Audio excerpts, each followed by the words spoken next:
Hello friend, math with Krishna के YouTube channel पर आपका स्वागत है। हम लोगों ने कल की क्लास में स्वर और व्यंजन दो टॉपिक को क्लियर किया। मतलब आपका जो वर्णमाला टॉपिक है उसमें हमने पूरा काम किया। स्वर और व्यंजन से जितने संबंधित सवाल आए थे हमने किया था। आज की क्लास में हम लोग वर्णमाला के एक प्रैक्टिस सेट को सॉल्व करेंगे। क्लास का नियम है, क्लास में पहले आप थ्योरी पढ़ोगे, थ्योरी के बाद उस चैप्टर का आप क्या करोगे, प्रैक्टिस सेट हल करेंगे हम लोग। चलिए आइए शुरुआत करते हैं। हम आपके व्हाइट बोर्ड पे क्वेश्चन रखेंगे, उसके साथ 4 ऑप्शन रखेंगे। आपको राइट आंसर आपको देना है कमेंट बॉक्स में, हम आपको बताएंगे सही आंसर क्या है। देखिए पहला क्वेश्चन क्या दिया है आपका, दिया है प्रयत्न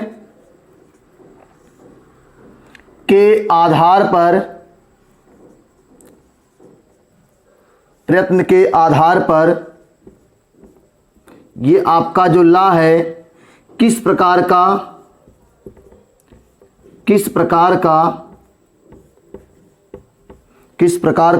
ध्वनि है, किस प्रकार की ध्वनि है। पहला सवाल है प्रयत्न के आधार पर ला जो है वो आपका किस प्रकार की ध्वनि है, और इसका 4 ऑप्शन दिया है ए बी सी और डी। 4 ऑप्शन देखिए क्या दिया है। पहला दिया है उत्क्षिप्त, दूसरा ऑप्शन दिया है आपका प्रकंपित,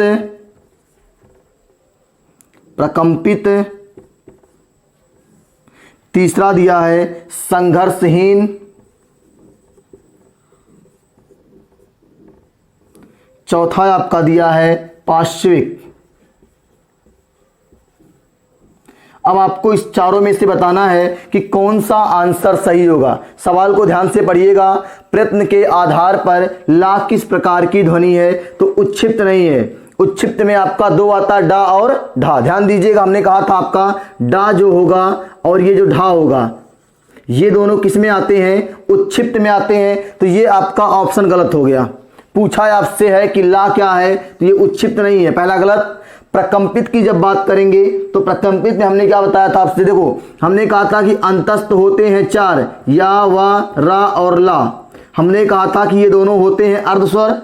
ये आपका प्रकंपित या लुंठित होता है, और ये ला आपका क्या होता है, पार्श्विक होता है। और आपका ऑप्शन नंबर डी जो दिया है वो क्या दिया है, पार्श्विक दिया है। इसका मतलब ला किस प्रकार का वर्ण होगा, पार्श्विक होगा, और ये आपका प्रकंपित भी गलत हो जाएगा। प्रकंपित में कौन सा वर्ण आएगा आपका, इसमें आपका रा आएगा। क्लियर है। तीसरा विकल्प भी गलत है आपका। चौथा आपका क्या होगा, पार्श्विक। टिक करिए पार्श्विक को, फिर आगे चर्चा करते हैं। चलिए नेक्स्ट क्वेश्चन लेते हैं। प्रयत्न के आधार पर ला जो पूछेगा तो आप क्या लगाएंगे, पार्श्विक लगाएंगे। चलिए नेक्स्ट क्वेश्चन लेते हैं अगले। जो लोग चैनल पे नए हैं सबसे पहले चैनल को सब्सक्राइब कर लीजिए और वीडियो को अधिक से अधिक शेयर करिए। नेक्स्ट क्वेश्चन आपका देखिए क्या दिया है। उसने कहा है कौन सा शब्द अमात्रिक है, कौन सा शब्द अमात्रिक है, अमात्रिक है। 4 ऑप्शन आपका दिया है, पहला दूसरा। पहला ऑप्शन आपका दिया है क्या, कारखाना। दूसरा ऑप्शन आपका दिया है अमिताभ। तीसरा ऑप्शन आपका दिया भैया कलरव, और चौथा ऑप्शन आपका दिया है चहचहाना, चिड़ियों का चहचहाना।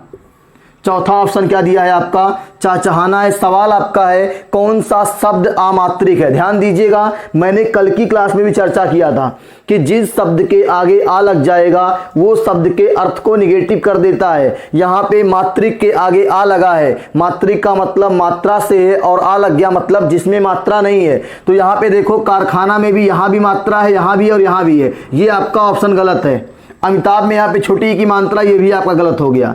एक शब्द आपका जो आया है कलरव, कहीं पे भी मात्रा है, का, ला, रा और वह, कहीं पे भी आपकी मात्रा नहीं है। तो आप किसको टिक करेंगे, अमात्रिक शब्द की जब बात करेगा तो आपका ऑप्शन नंबर से टिक कर लीजिएगा, कलरव। चहचहाना में भी आपका देखो यहाँ मात्रा है। इसका मतलब जो ऑप्शन नंबर आपका सी है वो सही है। नोट करिए, फिर आगे चर्चा करते हैं। Next question. चलिए भैया आप कमेंट बॉक्स में आंसर करते रहिए क्या सही है क्या गलत है आप अपने आप को चेक करिए। हमने इस टॉपिक को पूरा आपको पढ़ा दिया है। आज की क्लास में केवल इस टॉपिक पे हम क्वेश्चन और आंसर करेंगे। देखिए ध्यान से, थर्ड क्वेश्चन पूछा है कौन सा महाप्राण है, कौन सा महाप्राण है। कल की क्लास में हमने सबकी बात की है, अल्प प्राण कौन से थे, महाप्राण कौन से थे। आज की क्लास में केवल हम लोग प्रैक्टिस करेंगे। पहला ऑप्शन देखो दिया है, पहला ऑप्शन दिया है था भैया, दूसरा ऑप्शन दिया है का, दूसरा ऑप्शन दिया है का, तीसरा ऑप्शन आपका दिया है वा और चौथा ऑप्शन आपका यहां से दिया है चा।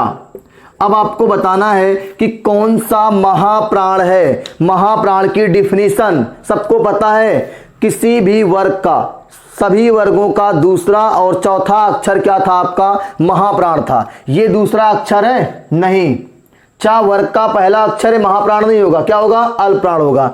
ये आपका ता था दा, ये तीसरा अक्षर है, ये भी आपका महाप्राण नहीं होगा। ये आपका जो का है ये पहला अक्षर है, इसलिए ये भी आपका महाप्राण नहीं होगा। अब आपका क्या बचा है, या रा ला वा। हमने कहा था कि अंतस्थ भी क्या होते हैं, महाप्राण होते हैं। क्या होते हैं, अंतस्थ भी। हमने कहा था कि प्रत्येक वर्ग का दूसरा और चौथा और साथ में अंतस्थ क्या होते हैं, महाप्राण होते हैं। तो आपका क्या सही है, सॉरी एक मिनट रुक जाइएगा, अंतस्थ नहीं होगा। यहां से देखिए ध्यान से, ये जो आपका पहला ऑप्शन है, पहला ऑप्शन क्या था आपका, यहां से था ऑप्शन जो था, हमने ध्यान नहीं दिया। था जो आपका ऑप्शन है वो क्या होगा, ता था। देखो ध्यान से, किस नंबर पे आ रहा भैया, ये ता वर्ग का दूसरा अक्षर है, तो आपका पहला ही तो सही हो जाएगा यहां से। ठीक है, टिक करिएगा यहां से। जो आपका कौन सा महाप्राण वर्ण है, तो महाप्राण में आपका जो आएगा वो दूसरा और चौथा आता है। कौन कौन सा, दूसरा और चौथा। दूसरा में आपका जो आएगा ता और था आपका जो है दूसरे नंबर पे है, इसलिए क्या हो जाएगा, ये महाप्राण हो जाएगा। इसको नोट कर लीजिएगा। ठीक है, चलिए नेक्स्ट क्वेश्चन लेते हैं यहां से। नेक्स्ट जो क्वेश्चन आपका होगा तीसरा, क्या पूछा है आपसे, देखिए ध्यान से। हिंदी शब्दकोश में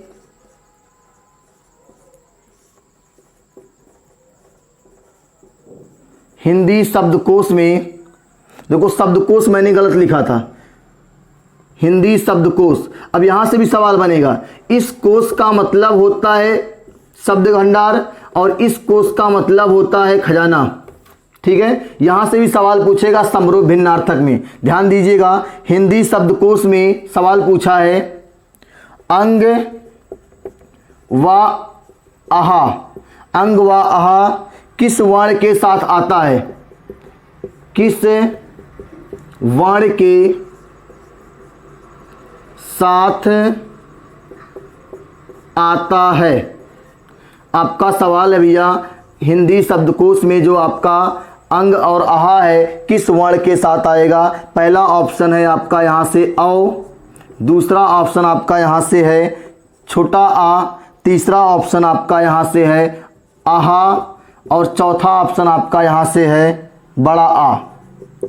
तो भैया इसका जो राइट आंसर होगा वो आपका ऑप्शन नंबर बी होगा। क्या होगा, हिंदी शब्दकोश में अंग व आहा किस वर्ण के साथ आएगा, तो किसके साथ आएगा, छोटा आ के साथ आएगा। क्लियर है, चलिए नेक्स्ट सवाल लेते हैं हम लोग यहां से। इसको पूछा है यूपी टेट 2013 ने, यूपी टेट 2013 का सवाल है भैया, ये उत्तर प्रदेश पात्रता परीक्षा का 13 का सवाल है ये। चलिए नेक्स्ट सवाल लेते हैं यहां से।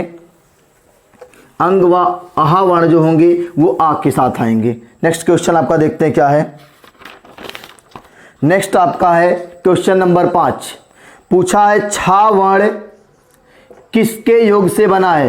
ये छा वर्ण जो है किसके योग से बना है, किसके योग से बना है। ऑप्शन है 4। पहला ऑप्शन है का प्लस सा, दूसरा ऑप्शन है का प्लस चा, तीसरा ऑप्शन है का प्लस छा, चौथा ऑप्शन है आपका का प्लस सा। तो हमने आपको बताया था भैया कि संयुक्त व्यंजन होते हैं 4, छा, त्रा, ज्ञा और स्रा। तो ये जो आपका छा है हमने कल की क्लास में चर्चा किया था, किसके मेल से हुआ है? आधे का प्लस सा के मेल से हुआ है। टिक कर लीजिएगा इसको, बहुत ही यूनिक सवाल है ये, बार बार एग्जाम का पूछा गया सवाल है। नोट करिए, फिर आगे चर्चा करते हैं इस पे। नोट करिए, हो गया भैया। चलिए नेक्स्ट सवाल देखते हैं हम लोग यहां से। भाषा की लघुत्तम इकाई है, सवाल कहां है? भाषा की सार्थक लघुत्तम इकाई है। तो हमने क्या कहा था कि भाषा की सार्थक इकाई जो होगी, सबसे छोटी इकाई क्या होगी? वो आपकी क्या होगी भैया? ध्वनि को टिक करिएगा, ऑप्शन नंबर सी, ध्वनि। नेक्स्ट लेते हैं, कौन सा वर्ण अल्प प्राण व्यंजन है? अल्प प्राण में आपका पहला, तीसरा और पांचवा, कल की कॉपी पे देखिएगा, पहला, तीसरा और पांचवा। इसका मतलब ये जो आपका अल्प प्राण है, का और खा ये दूसरा हो गया, ता और था ये दूसरा हो गया, चा ये आपका पहला वर्ण है। कौन सा ये है? चा जो है ये पहला वर्ण है, इसलिए ये अल्प प्राण है। जब फा की बात करेंगे तो पा और फा ये दूसरा हो जाएगा, और सही ऑप्शन क्या है आपका? चा। अल्प प्राण कौन सा है? चा। कल की क्लास में हमने अल्प प्राण महाप्राण पे चर्चा किया था। चलिए नेक्स्ट देखते हैं यहां से, कौन सा वर्ण स्पर्श व्यंजन नहीं है? हमने कहा था कौन सा वर्ण स्पर्श व्यंजन नहीं है? स्पर्श व्यंजन मैंने कहा था 25 होते हैं, का से लेकर मा तक। अब देखेंगे का से लेकर मा तक में कौन सा नहीं आता है? का भी आता है, चा भी आता है और टा भी आता है। इसका मतलब पूछा क्या है सवाल में? कौन सा वर्ण स्पर्श व्यंजन नहीं है? सवाल में ध्यान दीजिएगा, ये सवाल फंसाएगा आपको, नहीं वाला। आपको लगेगा स्पर्श व्यंजन और ऑप्शन दिखेगा पहला, टिक कर जाओगे। उसने पूछा था नहीं है, तो नहीं के लिए ऑप्शन नंबर डी को प्रेफर करना है। क्या करेंगे आप? ऑप्शन नंबर डी में जो या है वो आपका स्पर्श व्यंजन नहीं है, अंतस्थ व्यंजन है। चलिए नेक्स्ट देते हैं, या, रा, ला और वा व्यंजनों को क्या कहते हैं? हमने कहा था भैया या, रा, ला और वा व्यंजनों को क्या कहेंगे? अंतस्थ कहेंगे, ऑप्शन नंबर बी। देखो ध्यान से, मैंने कहा था या, वा, रा और ला ये चारों अंतस्थ हैं। या और वा आपका क्या कहा था मैंने? अर्ध स्वर हैं। रा को मैंने कहा था प्रकंपित या लुंठित हैं, और ला को मैंने क्या कहा था? पार्श्विक हैं, पार्श्विक हैं। इतनी बातें मैंने कल की क्लास में की थी, और यहां से आपकी क्लास में आज का सवाल बन रहा है। इसको नोट करिए, फिर आगे चर्चा करते हैं। नोट हो गया भैया? चलिए नेक्स्ट देखते हैं हम लोग अगला सवाल क्या है। जो नेक्स्ट क्वेश्चन आपका दिया भैया वो कहा है कि कौन सा दंत वर्ण है? हमने आपको बताया था लृतुलसा नाम दंता, लृतुलसा नाम दंता। तो ये ता वर्ग जो आएगा वो किससे बोला जाएगा? दंत से बोला जाएगा। तो ये आपका ऑप्शन नंबर सी सही है। घा का उच्चारण स्थान, तो हमने कहा था अक्कुह विसर्जनिया नाम कंठा। तो का वर्ग जो होगा वो किससे बोला जाएगा? कंठ से, और ये घाय आपके का वर्ग का है, इसलिए इसका ऑप्शन क्या सही होगा? दूसरा सही होगा, कंठ सही होगा।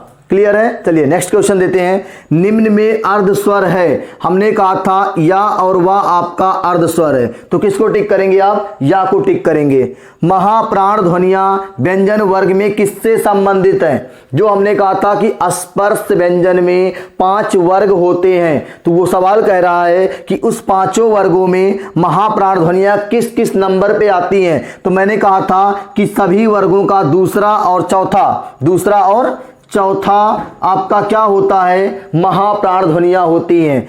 इसको आप टिक करिए, फिर आगे चर्चा करते हैं। नोट कर लिए? नोट हो गया भैया? चलिए नेक्स्ट देखते हैं हम लोग अगला सवाल क्या दिया है। हिंदी वर्णमाला में उसमें व्यंजन कौन कौन से हैं? पूछा है यूपीपीसीएस ने प्री में। हिंदी वर्णमाला में उस व्यंजन, तो हमने कहा था सा और हा, ये आपके किस में आएंगे भैया? उसमें में आएंगे। किस में आएंगे? उसमें में आएंगे। हमने इसको पूछा किस में है? यूपीपीसीएस प्री 2012 में। नेक्स्ट सवाल है, हिंदी के जिन वर्णों का उच्चारण करते समय केवल सांस का प्रयोग किया जाए उन वर्णों को क्या कहते हैं? इसको आपका पूछा है यूपीपीसीएस 2012 के प्री में। उसको हम लोग अघोष कहते हैं। क्या कहते हैं? हिंदी के जिन वर्णों का उच्चारण करते समय केवल सांस का प्रयोग किया जाएगा उन वर्णों को क्या कहेंगे हम लोग? अघोष कहेंगे। चलिए नेक्स्ट देते हैं हम लोग यहां से, कौन सा वर्ण ओष्ठ नहीं है? हमने कहा था ओष्ठ में आपका उपपद्यामा नाम ओष्ठा, यहां से आपका पा वर्ग भी पूरा ओष्ठ में आता है, पा फा बा आपका ओष्ठ में आएगा, छोटा ऊ बड़ा ऊ ओष्ठ में आएगा, और कौन सा नहीं आएगा, बड़ा आ नहीं आएगा। तो किसको आपको सही लगाना है, पूछा है कौन सा ओष्ठ नहीं है, तो क्या बताओगे आप, बड़ा आ जो है वो आपका ओष्ठ नहीं है, बाकी जितने हैं सब क्या है, ये तीनों आपके ओष्ठ वर्ण हैं। क्लियर है। अगली क्लास सॉरी नेक्स्ट क्वेश्चन चर्चा करते हैं, नोट करिए। नोट हो गया भैया। चलिए नेक्स्ट देखते हैं हम लोग। पूछा है कि अल्प प्राण के समूह कौन कौन से हैं, इसको राजस्थान के टेट ने पूछा है। राजस्थान के टेट ने पूछा है कि अल्प प्राण ध्वनिया के समूह होते हैं, तो हमने कहा था पहला, तीसरा और पहला, दूसरा और तीसरा। देखो ये का, खा, गा, क्या ये अल्प प्राण ध्वनिया है, पहला, तीसरा और पांचवा होता है। देखो यहां से ये आपका पहला है चा, चा छा जा तीसरा है, और इया जो है ये पांचवा है। तो ये आपका जो पहला, दूसरा, तीसरा ये गलत हो गया। पहला, तीसरा और पांचवा क्या होता है, अल्प प्राण ध्वनियां होती हैं। इसको पूछा है भैया राजस्थान के टेट ने। ठीक है, टिक करिए। वर्ण शब्द का अर्थ नहीं होता है, इसको पूछा है राजस्थान के टेट ने। वर्ण का मतलब रंग भी होता है, वर्ण का मतलब आकाश भी होता है, वर्ण का मतलब जाति भी होता है। पहले आपकी क्या थी, जाति व्यवस्था पे वर्ण समाज आधारित समाज था। वर्ण का मतलब अक्षर होता है, वर्ण का मतलब रंग भी होता है। क्या नहीं होता है, आकाश नहीं होता है। पूछा है क्या नहीं होता है, तो आप क्या लगाओगे, आकाश नहीं होता है। नेक्स्ट देखिए, कौन सा वर्ण घोष नहीं है, कौन सा वर्ण घोष नहीं है, और पूछा है इसको राजस्थान टेट ने।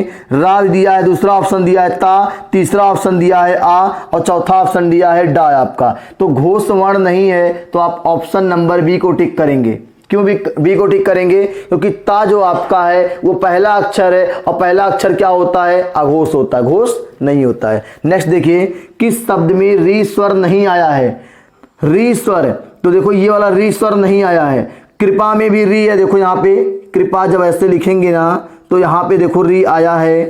कृष्णा में भी री आया है, दृष्टि में भी री आया है। किस में नहीं आया भैया, रिवाज को टिक कर लीजिएगा, रिवाज में आपका री नहीं आया है। नोट करिए, फिर आगे चर्चा करते हैं इसके आगे। चलिए भैया नेक्स्ट क्वेश्चन देखते हैं हम लोग यहाँ से। कंठ ध्वनियां कौन सी हैं, हमने कहा था अक्कू विसर्जनिया नाम कंठा।